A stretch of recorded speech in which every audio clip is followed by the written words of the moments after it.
One whisper in the dead of night saved a billionaire from a fate he never saw coming. On a stormy night in Chicago, a billionaire's carefully built world came to the edge of collapse. Behind the polished mahogany and glass of his penthouse office, an ordinary evening turned into a silent battle for survival. And in that moment, it wasn't money, influence, or power that saved him. It was a child's voice. "Don't talk," she whispered. Just 3 words, but they carried the weight of a life-or-death warning. What she saw that night would remain unspoken, yet it set in motion a chain of betrayal, secrets, and choices no one could have predicted. This is the story of how a maid's daughter changed the fate of a man who thought he was untouchable. Just before we dive in, let us know in the comments where you're watching from today. We love seeing how far these stories reach. And make sure you're subscribed so you don't miss tomorrow's special video. Now let's jump back in. Enjoy the story. The little girl's whisper cut through the silence like a shard of glass. Elias Vance was a man who commanded boardrooms, yet this child now held all the power in the room. Her wide blue eyes were fixed on something he couldn't see, something that terrified her into silence. The storm hammered against the penthouse windows, each gust of wind a howl across the Chicago skyline. Inside, the office of Elias Vance was a fortress of quiet order. Mahogany walls lined with books stood silent witness. A desk, vast and clean, held only a leather-bound blotter, a sleek laptop, and a glass of amber liquid. Elias ran a hand through his graying hair. At 58, he felt the weight of every late night, every battle fought in the sterile arenas of finance. He was the last of the Vance line, great-grandson of the legendary General Thaddeus Vance, a man whose portrait watched him from the far wall. The general's eyes, rendered in oil paint, were stern and unyielding, a constant reminder of a legacy built on courage, not just capital. A soft knock echoed at the door. "Come in," Elias called out, his voice tired. The door opened to reveal Helen, his housekeeper for the past 5 years. She was a woman of quiet dignity, her face etched with a gentle weariness that never touched her spirit. Beside her, holding her hand, was her daughter, Clara, 12 years old, with blonde hair that fell like a curtain of silk around her small face. She looked entirely out of place in this world of steel and glass. She clutched a worn teddy bear, its button eyes seeming to survey the room with a similar sense of awe. "I'm sorry to disturb you, Mr. Vance," Helen said softly. "Clara wanted to say goodnight. We're just leaving." Elias offered a rare, small smile. He had a soft spot for the girl. She never asked for anything, never made a fuss. She would simply sit in the kitchen, drawing in her notebook while her mother worked, a small island of innocence in his sprawling, empty home. "It's no disturbance, Helen." "Good night, Clara." The girl didn't answer. She took a hesitant step into the room, her gaze sweeping past him. It landed on the corner of his desk, where his most trusted advisor, Gregory Finch, was just placing the freshly poured glass of whiskey. Gregory had been with him for 20 years, a man whose loyalty Elias had never questioned. "Your evening drink, Elias," Gregory said, his voice smooth as ever. He was impeccably dressed, his smile practiced and easy. "A rough day? You deserve it." Elias reached for the glass, his mind already drifting to the quarterly reports he still had to review. But he stopped. Clara had taken another step forward, her knuckles white where she gripped her mother's hand. Her blue eyes were wide, locked on Gregory. She wasn't looking at him with childhood shyness.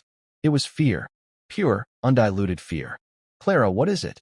Helen whispered, tugging gently on her arm. The girl's gaze flickered from Gregory to Elias, then to the glass on the desk. She opened her mouth, but only a tiny sound escaped. Elias leaned forward, his focus shifting entirely from the billion-dollar ledgers to the trembling child. Something was deeply wrong. He could feel it in the sudden chill of the room, a cold that had nothing to do with the storm outside. "What's the matter, sweetie?" Elias asked, his voice softer than he intended. Clara's eyes darted back to Gregory, who stood with a placid, unreadable expression. He even offered her a small, condescending smile. "Cat got your tongue, little one." That was when she moved. Clara let go of her mother's hand and rushed to Elias's desk. She didn't say a word. She just put her small hand over his, which was still hovering near the glass. She looked up at him, her expression a desperate plea. Then she whispered, the words barely audible over the drumming rain. "Don't talk." Elias froze. It was the same tone his great-grandfather had described in his journals, the quiet urgency of a soldier on the battlefield sensing a trap. Don't talk. Don't react. The enemy is watching. For a man who built his empire on logic and data, he made a decision based on nothing more than the terrified look in a child's eyes. He pulled his hand back slowly. He looked at the whiskey, then at Gregory. Gregory's smile hadn't faltered, but Elias now saw a tightness around his eyes, a flicker of something cold and watchful. You know, Elias said, forcing a casual tone, I think I've had enough for one night. My doctor has been warning me. He stood up, turning his back on the desk, on the drink. Helen, thank you for your hard work. Drive safe in this storm. He felt Gregory's stare on his back. It was heavy, questioning. Helen, confused but obedient, quickly gathered Clara. Of course, Mr. Vance. Come, Clara. Clara didn't move until her mother gently pulled her away. As they reached the door, the girl looked back one last time.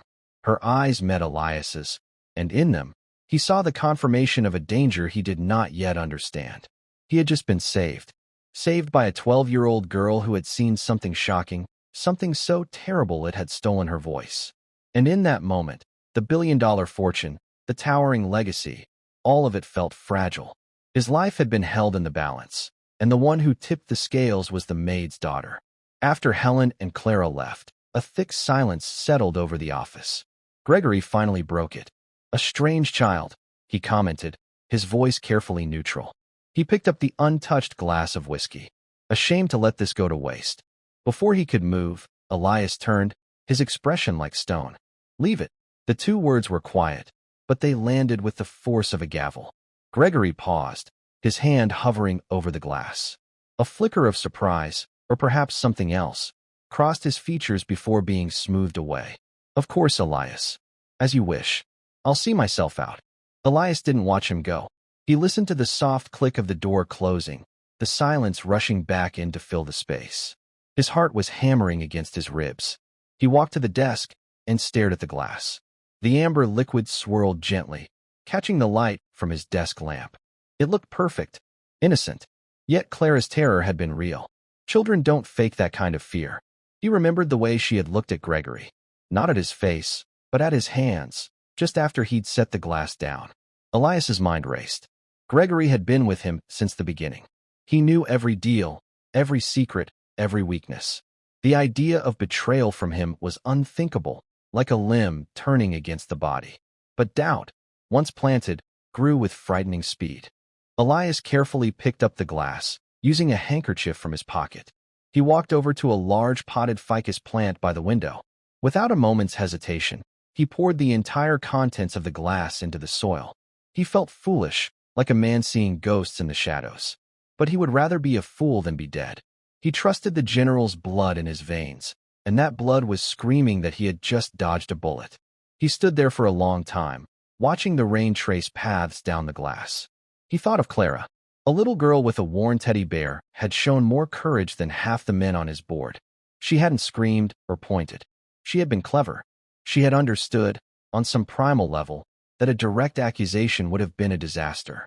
So she had used the only weapon she had, a whispered warning. Don't talk. A profound sense of debt washed over him. It was a feeling he was not accustomed to. People always wanted something from him. His money, his influence, his time. Clara wanted nothing. She had acted out of pure, selfless instinct. The next morning, the ficus plant was dying. Its leaves, once a vibrant green, were curled and brown, as if scorched from the inside out.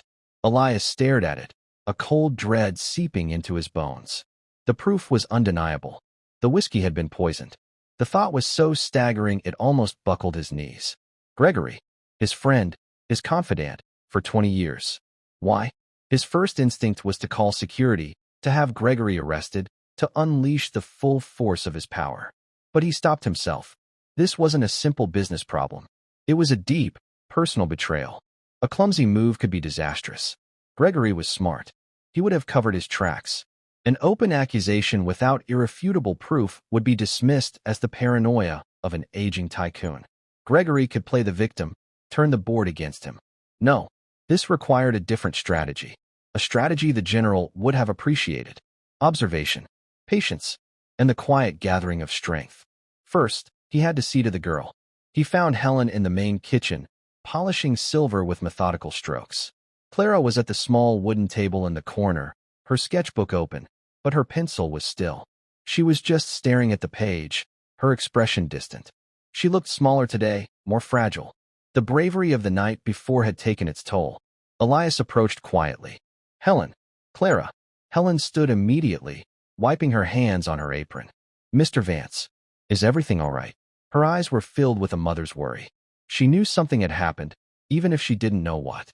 Everything is fine, Elias lied smoothly. Thanks to your daughter. He looked at Clara. You were very brave last night. Clara looked up, her eyes still holding a shadow of fear. She gave a tiny, uncertain nod. I would like to reward you, Elias continued, pulling out his checkbook. It was his default solution to everything, a tool more comfortable in his hand than a hammer or a pen. Helen immediately stiffened. Mr. Vance, that's not necessary. We don't want anything. Her pride was a quiet, unshakable force. She worked for her money. She did not accept charity. This isn't charity, Helen, Elias said, his gaze fixed on Clara. This is payment for a service. A security consultation, you could say. He tried to make it sound like a joke, but the words fell flat. He realized how out of touch he was, how his wealth had become a barrier between him and genuine human connection. He put the checkbook away, feeling a flash of frustration. He owned half the city, but he couldn't figure out how to properly thank a 12-year-old girl. He tried a different approach. Clara, he said, kneeling down so he was at her level. It was an awkward, unfamiliar movement for him. Your mother told me you love to draw. She nodded again, clutching her pencil. My wife, he began, the word feeling strange on his tongue after so many years. My late wife, Eleanor, was an artist. Her studio is upstairs.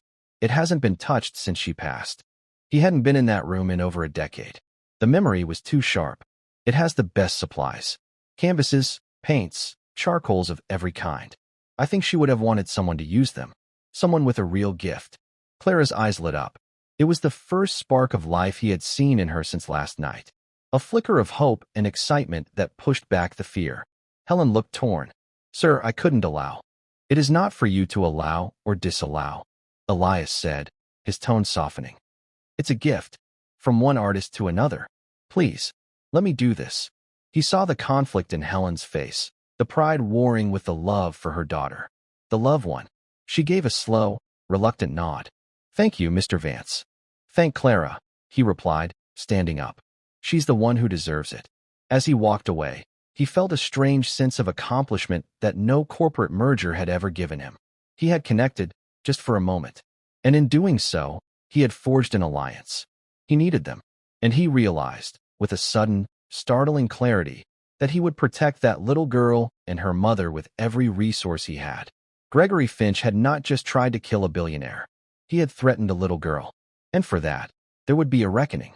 The days that followed were a quiet, tense chess match. Elias treated Gregory with an unnerving normality.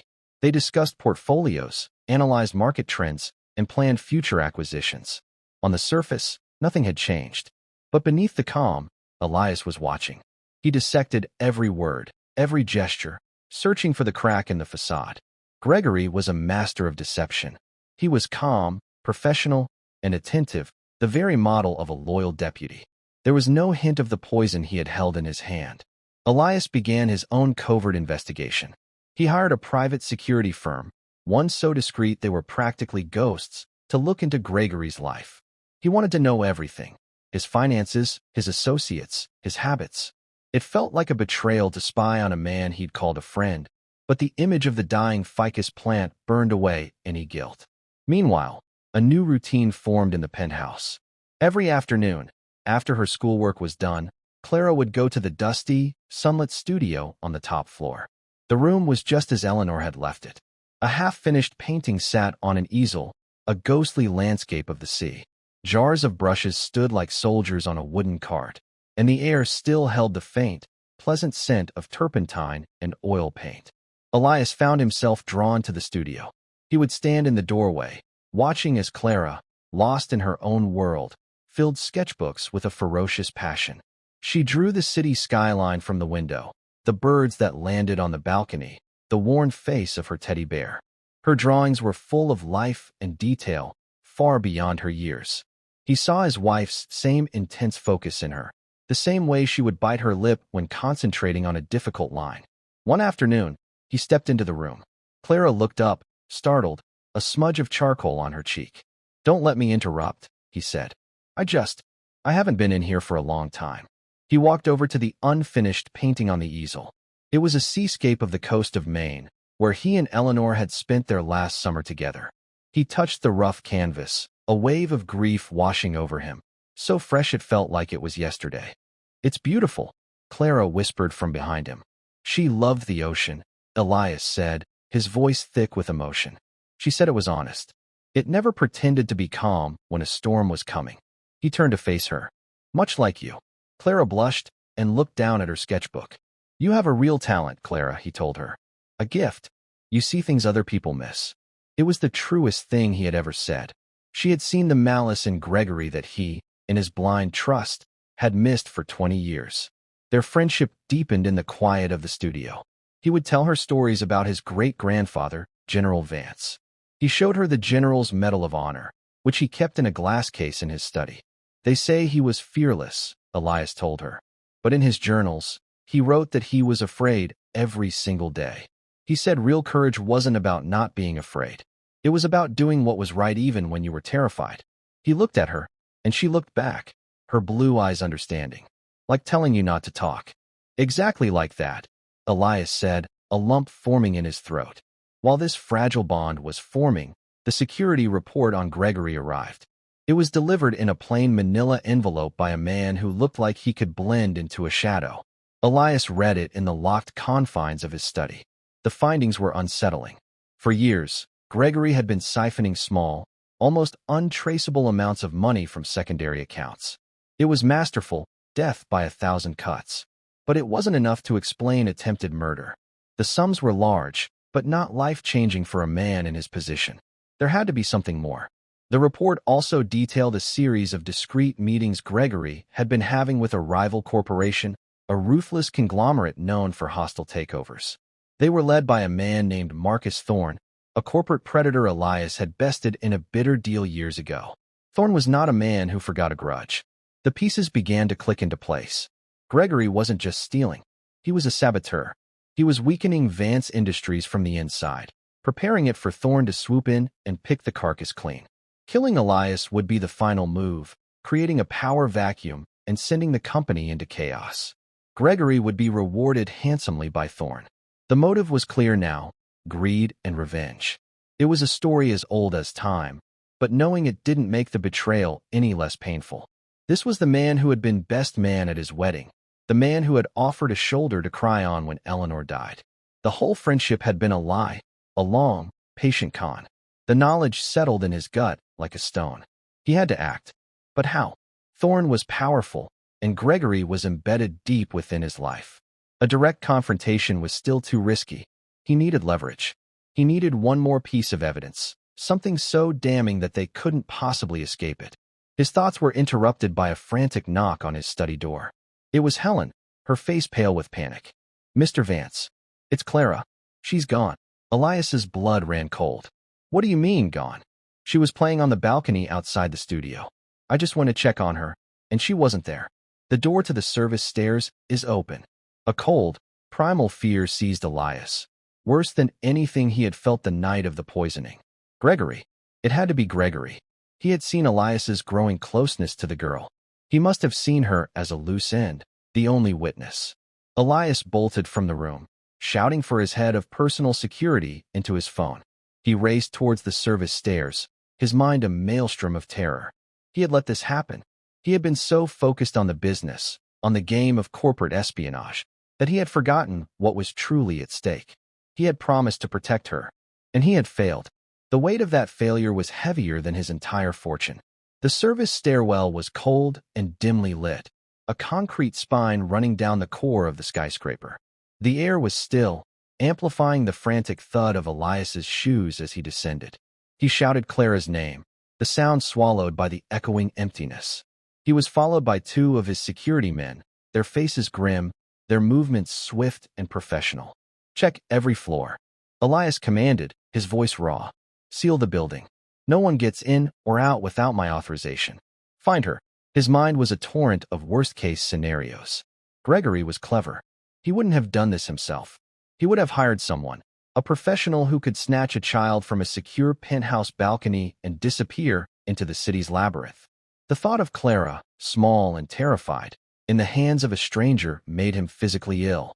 He reached the ground-floor lobby, a service area of polished concrete and steel elevators. It was empty. The security guard who was supposed to be at the desk was slumped over his console, a dark stain spreading on the back of his shirt. He's unconscious, one of the agents said, checking the guard's pulse. Shallow breathing. He's been drugged. The escape had been clean, professional. Elias felt a wave of helpless rage. He had all the money and power in the world, and it meant nothing. He couldn't turn back time. He couldn't teleport to her side. He was just a man, old and terrified, in an empty lobby.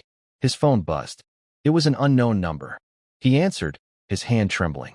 Vance. The voice on the other end was distorted, metallic and cold. You've been looking into things that don't concern you.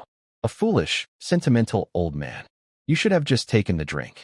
It wasn't Gregory. It was someone else. A hired hand. Where is she? Elias demanded, his voice cracking. She's safe. For now, the voice rasped. You will go to your office.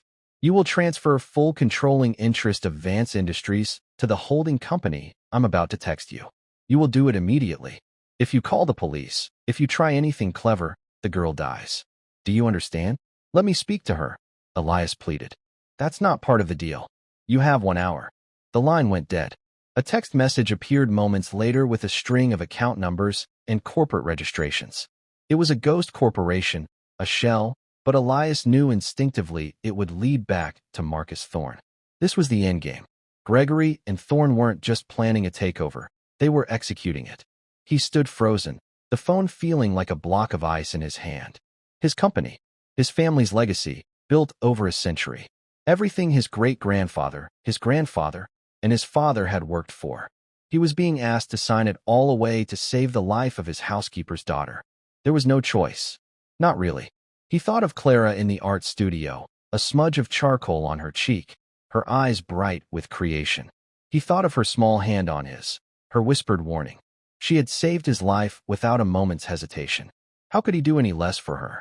The company was just steel and glass and numbers on a page. Clara was life. She was hope. She was the future he hadn't realized he was missing. Get me to my office. Now, he ordered his security team. And get a medical team for this man. Back in the penthouse, the air was thick with dread. Helen was crumpled in a chair, sobbing quietly. Elias walked past her, his face a mask of determination. He went straight to his desk and began the process. It was a series of digital signatures and coded authorizations, a bloodless execution of a corporate empire. With each click, he felt a piece of his past fall away. The weight of his name, the pressure of the Vance legacy, it all seemed to fade, replaced by a single, sharp focus. Clara. He was halfway through the transfer when his private line rang. It was the head of his security detail, a former military intelligence officer named Peterson. Sir, we may have something, Peterson said, his voice clipped and urgent. The woman who works the flower stand across the street. She saw a man leaving the service exit about 20 minutes ago. He was carrying a large duffel bag. Looked heavy. He got into a Blacktown car. Did she get a license plate? Elias asked, his heart pounding. Partial. First 3 letters. And she noticed something else. The man had a tattoo on his wrist. A scorpion. Elias froze. The scorpion. He had seen that tattoo before. Years ago, on the wrist of a disgraced security contractor his company had fired for violent behavior. The man's name was Novak. He was a mercenary, a piece of work who would do anything for money. And Elias knew, with a sickening certainty, that Novak had worked for Marcus Thorne in the past. Peterson, Elias said, his voice low and cold. I know who he is. I may know where he's going. He remembered a file from years back. Novak had a brother who owned a warehouse down by the river, a derelict place that was often used for off-the-books business. It was a long shot, but it was the only one they had. He gave Peterson the address. Go there. Quietly. No sirens. I want a perimeter, but do not engage until I give the order. They think I'm sitting up here, beaten. Let them think that. He finished the final transfer. A notification pinged on his screen. Transaction complete. Vance Industries was no longer his. He felt a strange emptiness, followed by a surge of pure, cold resolve. He had given them what they wanted. Now, he would get his daughter back. He wasn't just Elias Vance, the CEO anymore. He was the great-grandson of General Thaddeus Vance. And he was going to war. He turned to Helen, who was watching him with wide, tear-filled eyes. I gave them the company, he said simply. They will release her now. It's going to be all right. He was lying. He knew men like Thorne and Novak. They didn't leave witnesses. Giving them the company hadn't bought Clara's safety. It had only bought him a little time. Time he now had to use to do what the police couldn't. He went to the general's portrait and pressed a hidden panel beside the frame. A section of the wall slid open, revealing a steel safe.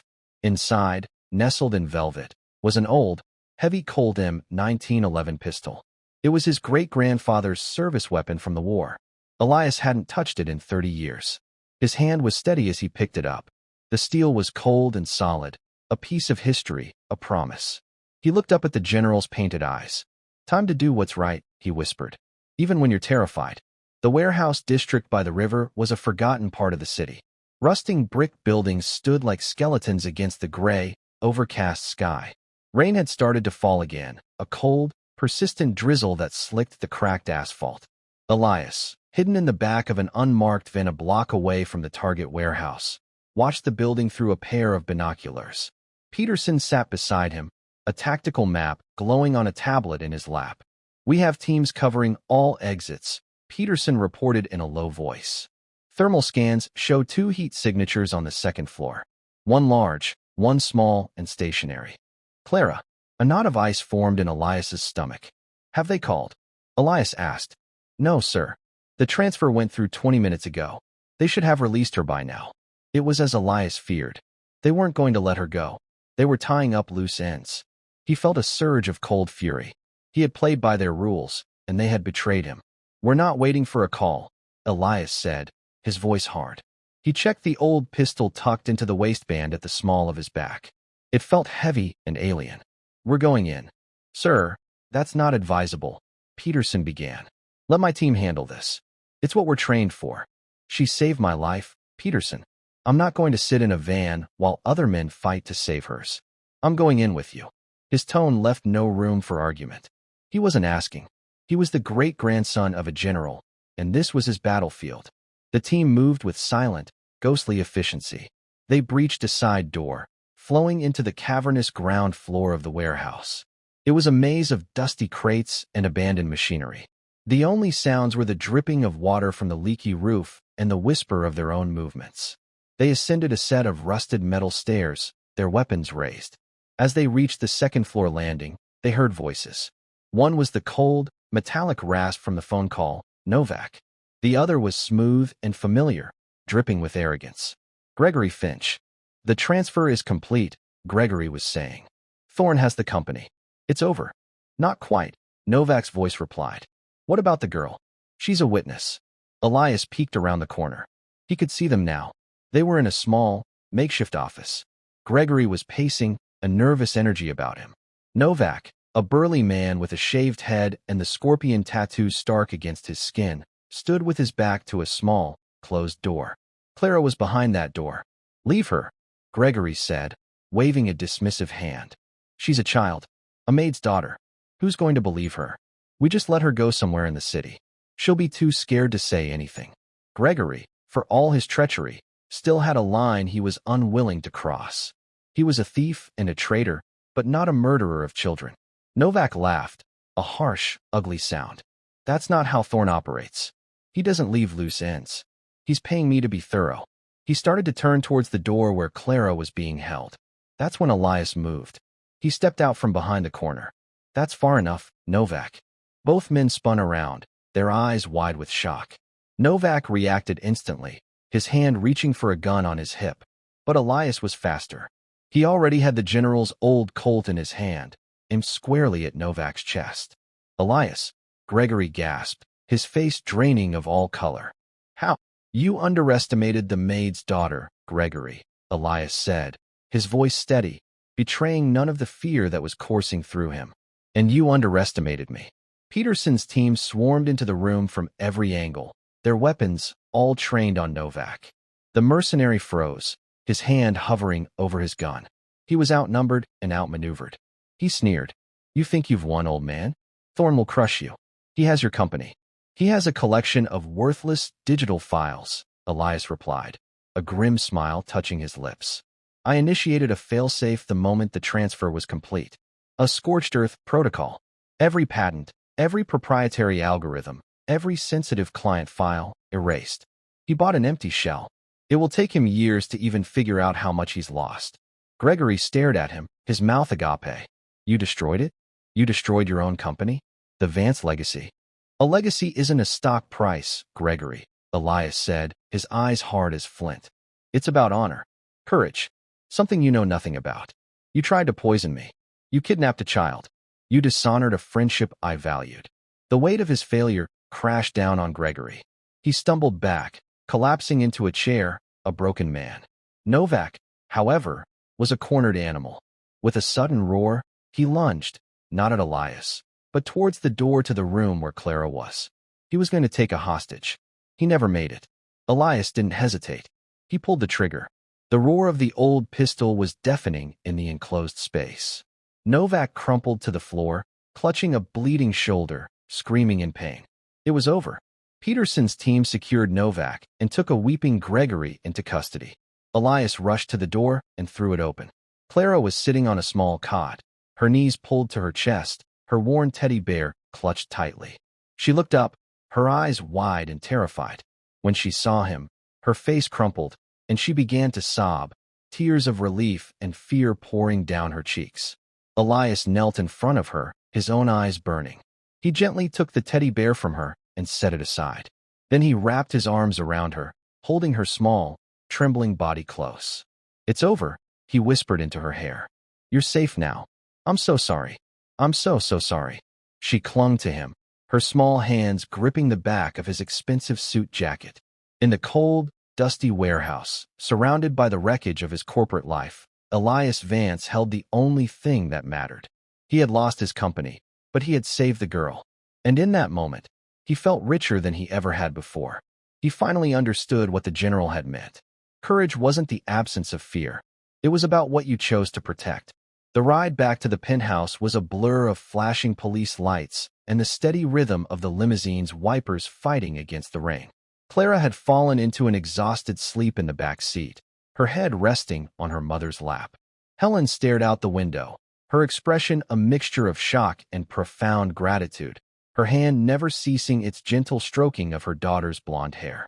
Elias sat opposite them, the general's heavy pistol now safely in a case on the seat beside him. He wasn't looking at the city lights streaking past. He was looking at the sleeping child. The immensity of what had happened, of what he had almost lost, was just beginning to settle in. He had dismantled a century-old empire with a few keystrokes. Vance Industries, the monolith that had defined his entire life, was gone. He felt a pang of something, but it wasn't regret. It was lightness.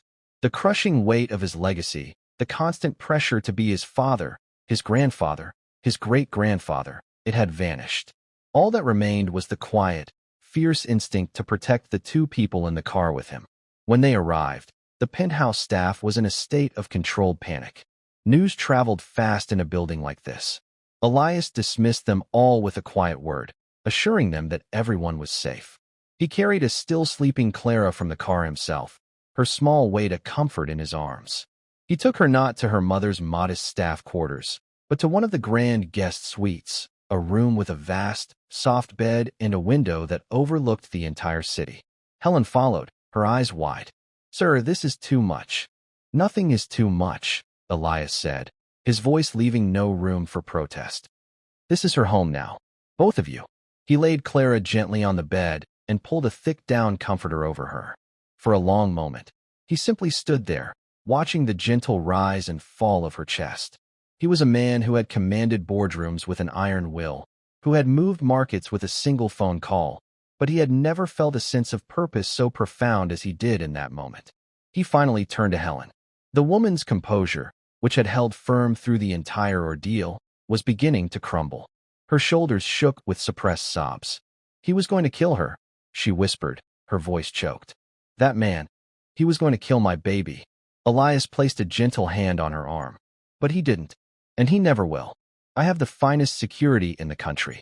No one will ever harm her. Or you, again. I swear it on my family's name. The use of the phrase, once a declaration of corporate power, now felt different.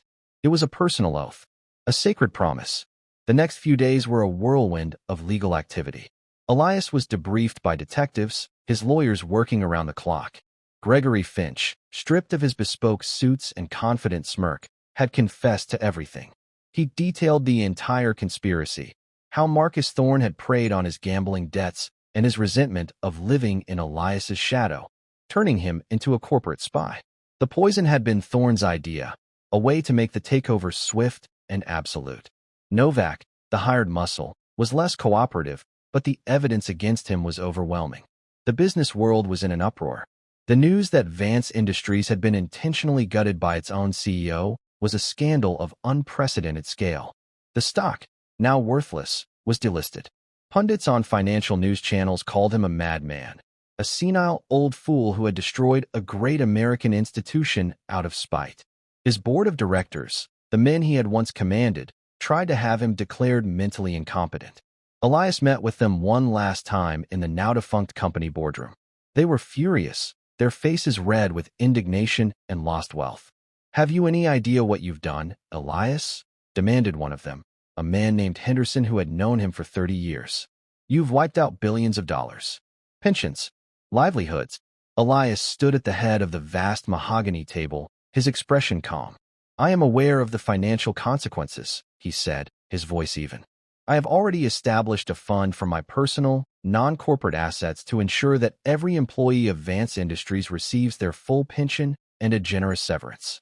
No working man or woman will suffer because of my decision." This stunned them into a momentary silence. "But the company," Henderson stammered. "The legacy." "The legacy was never about the money," Elias countered, his gaze sweeping across their greedy, uncomprehending faces. "It was about integrity. My great-grandfather didn't fight for a stock portfolio. He fought for people. I was reminded of that by a child. She taught me that there are things in this world more valuable than a market cap. None of you would have made the trade. I did, and I would do it again." He turned and walked out of the room, leaving them sputtering in his wake. He never looked back. The world could think what it wanted. He knew the truth. While the legal storms raged, a quiet new life began to form in the penthouse. Helen, at Elias's insistence, stopped working as his housekeeper and became the manager of his household, a position of authority and respect. But her most important role was being a mother. She spent her days with Clara, helping her heal from the trauma. Clara herself was resilient. The fear still lingered in her eyes sometimes, a shadow that would appear when a door closed too loudly or a stranger's voice echoed in the hall. But more and more, the light was returning. The art studio became her sanctuary. She spent hours there, covering canvases with vibrant colors, her imagination taking flight. Elias made the studio a part of his daily routine. He would bring her snacks, or just sit in the old armchair in the corner and read while she worked.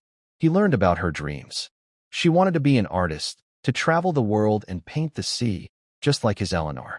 He saw so much of his late wife in the girl's passion and spirit. It was a painful, beautiful echo of a love he thought he had lost forever. One afternoon, he found her staring at the half-finished seascape on Eleanor's easel.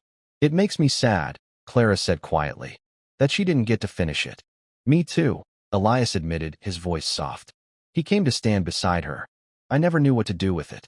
It felt wrong to move it, wrong to finish it." Clara looked up at him, her blue eyes full of a wisdom that seemed far beyond her years. "Maybe it's not about finishing her painting," she said. "Maybe it's about starting your own." Her words struck him with the force of a revelation. He had spent his entire adult life as a caretaker of a legacy, a steward of the past. He had never considered starting his own. He had been so busy protecting what his ancestors had built that he had never built anything truly his own. He looked at Clara, at her paint-smudged fingers and her earnest, open face. He realized that this was his new beginning. His legacy wouldn't be a corporation. It would be this child. It would be giving her the life she deserved, the opportunities he could provide, the safety she needed to let her brilliant light shine. "You're right, Clara," he said, a genuine smile spreading across his face. "It's time to start something new." He started small. He established a foundation in his wife's name, the Eleanor Vance Foundation, dedicated to funding arts education for underprivileged children across the country. He put Helen on the board of directors, much to her astonishment. He took a personal interest, reviewing grant applications, visiting community centers, and seeing the direct impact of his new mission. He found a fulfillment in this that no corporate takeover had ever provided. He also began to teach Clara about her own heritage. He learned that Helen was from a small town in the Midwest, from a family of farmers. Clara's grandfather, much like General Vance, had been a war hero in his own right, a decorated soldier in Vietnam. He had earned a Silver Star for bravery, a fact Helen had never thought to mention. Elias had the man's service record framed and hung it in his study, right next to the portrait of the general. He wanted Clara to know that courage and honor were not the exclusive province of the rich and powerful. They were found in good people from all walks of life. As the months turned into a year, the penthouse, once a sterile monument to wealth, became a home. Laughter echoed in the halls. The smell of oil paints mingled with the scent of Helen's baking. Clara's bright, cheerful artwork began to replace the somber, expensive pieces that had once lined the walls. Elias found himself changing. The hard, cynical shell he had built around himself for decades began to crack. He learned to laugh again. He learned to listen. He learned that a shared meal in the kitchen was worth more than 1,000 formal dinners. He was no longer just Mr. Vance, the billionaire. He was Elias. And he was, for the first time in a very long time, happy. One crisp autumn evening, he took Clara and Helen to a gala for the Eleanor Vance Foundation. It was the first time he had stepped back into the world of the city's elite since the fall of his company. He knew people would be whispering, staring. He didn't care. He stood on the stage, not in a tuxedo, but a simple dark suit. Clara, in a blue dress that matched her eyes, stood beside him, holding his hand. Helen watched from the front row, her face glowing with pride. When he spoke, his voice was not the booming command of a CEO, but the quiet, heartfelt tone of a man who had discovered what truly mattered. "A year ago," he began, his gaze sweeping over the crowd, "I lost a great fortune. At least, that's what the world will tell you. But the world is wrong. A year ago, I was saved. Not from financial ruin, but from a poverty of the spirit. I was saved by the courage of a little girl who reminded me that the greatest legacy you can leave is not what you build, but who you protect, who you love." He looked down at Clara, and she smiled up at him, her grip on his hand tightening. "My great-grandfather was a hero," he continued. "But heroes are not just found on battlefields or in boardrooms. They are found in the quiet moments of bravery, in a whispered warning, in the selfless love of a mother. I stand here tonight not as the last of the Vance line, but as the first in a new one, a family forged not by blood, but by choice." He finished his speech, and a respectful, then thunderous, applause filled the grand ballroom. He had walked away from a world that worshipped wealth and power, and in doing so, he had found something infinitely more valuable. He had found a home. He had found a family. He had found his true legacy in the bright, hopeful eyes of the Maid's daughter. The years that followed the gala were not a simple fairy tale ending, but a slow, deliberate process of building something new from the ruins of the old. The world, for the most part, moved on. Marcus Thorne, facing financial ruin and a mountain of evidence from Gregory's confession, was eventually indicted on a host of charges, his corporate empire crumbling under legal scrutiny. Gregory Finch received a lengthy prison sentence, a disgraced footnote in a story that had rocked the financial world. Elias Vance, once a titan of industry, became a cautionary tale whispered in exclusive clubs, the brilliant CEO who had lost his mind. Elias, however, had never felt more sane. His life, once dictated by the relentless ticking of the stock market clock, now found its rhythm in quieter, more meaningful moments. Mornings were for long walks along the lakefront with Helen, discussing plans for the foundation or simply enjoying the crisp Chicago air. Afternoons were reserved for Clara. The art studio remained their shared sanctuary. Elias, true to Clara's advice, had taken up painting. He was, by his own admission, a terrible artist. His hands, so adept at signing billion-dollar contracts, were clumsy with a brush. His landscapes were blotchy, his still lives lopsided. But Clara was an endlessly patient and encouraging teacher. "You're thinking too much, Elias," she would say, her own canvas already alive with color and form. At 15, she possessed a preternatural talent, her work displaying a maturity and depth that astonished the private tutors Elias had hired for her. "You have to feel it. Just let the color do what it wants to do." He would try, struggling to loosen the rigid control that had defined him for 6 decades. In those shared hours of frustrated sighs and paint-splattered laughter, he learned more about himself than he had in a lifetime of corporate battles. He learned to embrace imperfection. He learned that the value of an act was not in the outcome, but in the sincerity of the attempt. He was not just funding a young artist's education. He was being re-educated himself, his soul being repainted in brighter, more vibrant hues. Clara, for her part, blossomed under his care. The shadows of her trauma receded, replaced by the quiet confidence of a young woman who knew she was loved and safe. Elias enrolled her in the most prestigious private school in the city, a place filled with the children of the very people who now shunned him. It was not an easy transition. In the beginning, she was an outsider, the maid's daughter, who lived with the eccentric old billionaire. Whispers followed her down the polished hallways. Girls in designer clothes would look at her handmade dresses. Helen was a gifted seamstress, with a mixture of pity and contempt. One day, Elias found her sitting alone in the vast penthouse library, her sketchbook untouched, her eyes red from crying. "They said I don't belong here," she whispered, not looking at him. "They said my mother is just a servant and that you're crazy."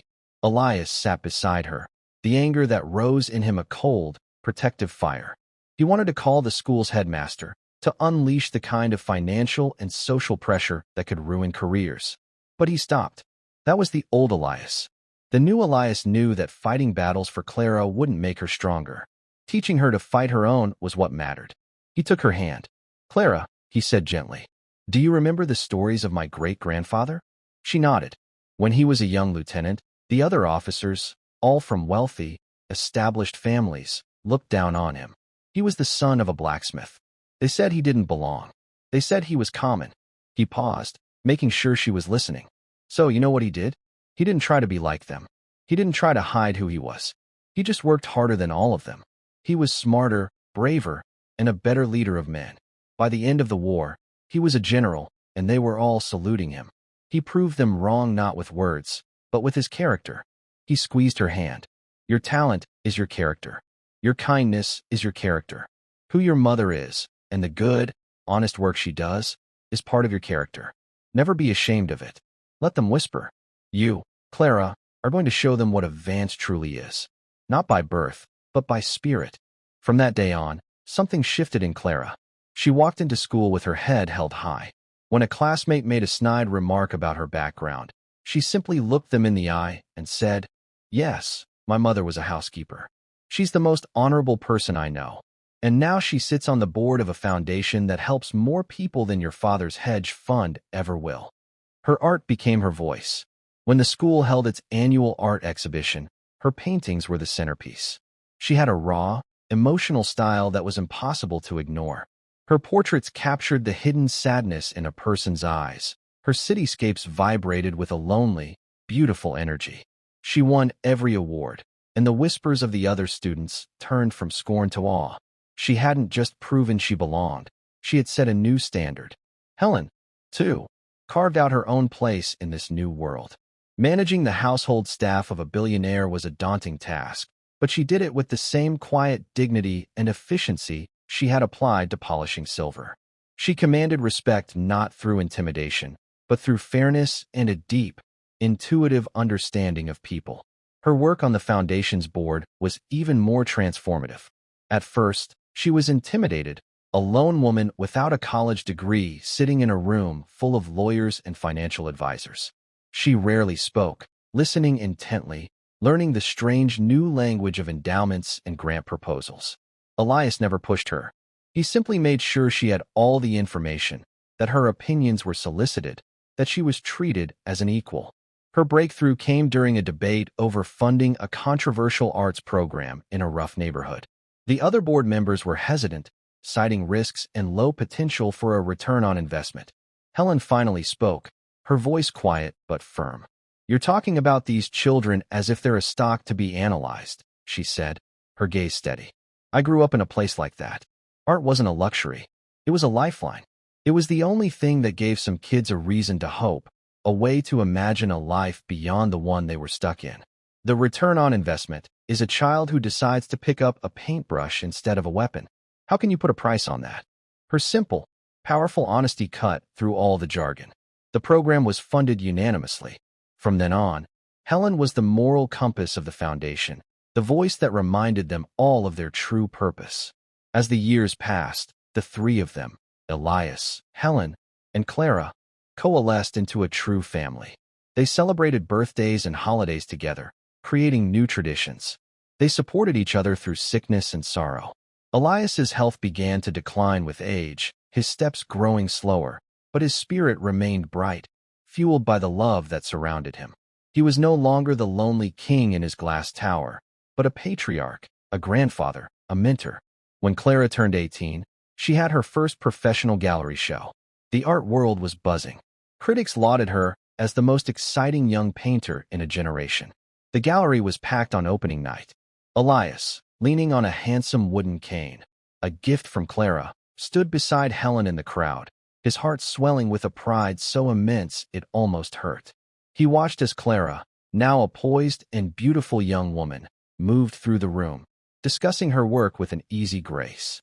She was everything he and Eleanor had ever dreamed a child of theirs might be: talented, intelligent, and above all, kind. One of the last paintings in the exhibition was a triptych, 3 canvases side by side. The first was a dark, chaotic swirl of grays and blacks, capturing the terror of a child in a warehouse. The second was a portrait of an old man, his face etched with worry and loss, but with a flicker of fierce determination in his eyes. The third, and largest, canvas was an explosion of brilliant, hopeful color. A sunlit studio, a young girl painting, and the same old man sitting in a chair, watching her with a gentle, loving smile. The title of the piece was simple: My Family. Later that evening, after the crowds had gone, the three of them stood alone in the quiet gallery. "You know," Elias said, his voice thick with emotion as he looked at the paintings. "The general won many medals. My father built skyscrapers. I made billions of dollars. But this, Clara, this work of art that you have created from your heart, this is the greatest achievement in the history of the Vance family." Clara leaned her head on his shoulder. "We did it together," she whispered. He put his arm around her, and his other around Helen. The three of them stood there for a long time, reflected in the glass of the paintings: the maid, the billionaire, and the girl who had saved them both. They were an unlikely family, a mosaic pieced together from broken parts, made stronger and more beautiful by the cracks. The world could keep its stories of the mad old billionaire who threw away a fortune. Elias Vance knew the truth. He hadn't lost anything. He had traded a kingdom of cold, hard glass for a small, warm circle of light. And he had won. He had won it all. And that's where we'll end the story for now. Whenever I share one of these, I hope it gives you a chance to step out of the everyday and just drift for a bit. I'd love to know what you were doing while listening. Maybe relaxing after work, on a late-night drive, or just winding down. Drop a line in the comments. I really do read them all. And if you want to make sure we cross paths again, hitting like and subscribing makes a huge difference. We are always trying to improve our stories, so feel free to also drop your feedback in the comment section below. Thanks for spending this time with me.